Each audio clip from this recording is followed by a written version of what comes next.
राजनीति का काफी समय से पुराना नाता रहा है। मोदी सरकार की बॉलीवुड में एंट्री होने के बाद बीजेपी ने अपने कई सारे नियमों को ही बदल दिया है। बॉलीवुड को चुनाव लड़ाना बीजेपी के लिए आखिरकार क्यों जरूरी है और उत्तर प्रदेश की सीट से बॉलीवुड का वो कौन सा नाम है जो बीजेपी के लिए मजबूरी बन चुका है और बॉलीवुड और बीजेपी का नया प्लान क्या है, देखिए मेरे यानी यशस्वी श्रीवास्तव के साथ इस रिपोर्ट में।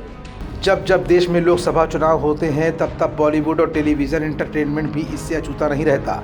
इस बार भी बीजेपी ने अपनी पहली लिस्ट में बॉलीवुड और टेलीविज़न के सितारों को प्राथमिकता दी है, लेकिन इस बार के चुनाव में बॉलीवुड और एंटरटेनमेंट की दुनिया से जुड़े हुए 3 नाम काफ़ी सुर्खियों में आ गए हैं, जिनमें अमेठी से स्मृति ईरानी को टिकट दिया गया है, तो वहीं उत्तर पूर्वी दिल्ली से मनोज तिवारी चुनावी मैदान में होंगे।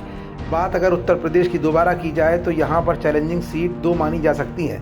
पहली तो है आजमगढ़, जो समाजवादी पार्टी का कभी गढ़ मानी जाती थी, लेकिन वहां पर जीत का परचम फहराया था दिनेश लाल यादव उर्फ भोजपुरी स्टार निरहुआ ने।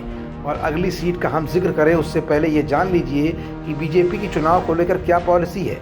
दरअसल बीजेपी में एक नियम ऐसा है कि 75 वर्ष या उससे ऊपर की उम्र वाले लोगों को चुनावी मैदान में न उतारा जाए, जिसका एक जीता जागता उदाहरण लाल कृष्ण आडवाणी है। पर बीजेपी ने अपने ही फैसले को पलटते हुए इस बार ऐसी कौन सी सीट पर ऐसे किस कैंडिडेट को जगह दी है जो चर्चा का विषय बनकर रह गया है।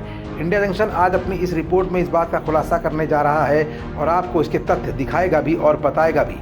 दरअसल वो सीट कोई और नहीं बल्कि मथुरा सीट है, जहां पर पिछले कई महीनों से कंगना रनौत को चुनावी मैदान में उतारने की चर्चा जोरों पर थी। लेकिन अभी 1 महीने पहले भगवान श्री कृष्ण की भक्त मीरा को लेकर हेमा मालिनी ने एक बड़ी प्रस्तुति मथुरा में आयोजित की थी और इसमें चीफ गेस्ट के तौर पर प्रधानमंत्री नरेंद्र मोदी को पर्सनली बुलाया भी था। माना जा रहा था कि अगर इस कार्यक्रम में मोदी और योगी आते हैं तो ये निश्चित रूप से तय हो जाएगा कि हेमा मालिनी दोबारा मथुरा से चुनाव लड़ सकती हैं, और आखिरकार हुआ भी यही।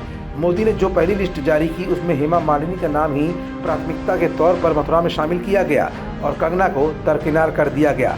इसी तरह स्मृति ईरानी पर बीजेपी ने दोबारा अपना विश्वास अमेठी से जताया है। बात अगर दिनेश लाल निरहुआ की जाए तो आजमगढ़ में समाजवादी पार्टी के अभेद किले को तोड़कर निरहुआ ने अपना लोहा मनवा दिया था। बीजेपी ने एक बार फिर उन्हीं जिताऊ कैंडिडेट निरहुआ पर अपना ट्रम्प कार्ड खेला है। दिल्ली में उत्तर पूर्वी दिल्ली से मनोज तिवारी को प्रत्याशी बनाकर बीजेपी ने कहीं न कहीं बॉलीवुड और टेलीविज़न की दुनिया के साथ साथ भोजपुरी सितारों का तड़का लगाकर इस लोकसभा चुनाव को काफ़ी रोमांचक भी बना दिया है। फिलहाल मथुरा से हेमा मालिनी, अमेठी से स्मृति ईरानी, आजमगढ़ से दिनेश लाल निरहुआ और उत्तर पूर्वी दिल्ली से मनोज तिवारी चुनावी मैदान में अपना भाग्य आजमाएंगे। अब देखना ये होगा कि इन चारों ही लोकसभा क्षेत्रों में बॉलीवुड, टेलीविज़न और भोजपुरी सिनेमा से जुड़े हुए ये चेहरे इस बार के लोकसभा चुनाव 2024 में कितना कुछ खास प्रदर्शन कर पाते हैं। खबरों से जुड़े रहने के लिए सब्सक्राइब करें हमारा चैनल इंडिया जंक्शन।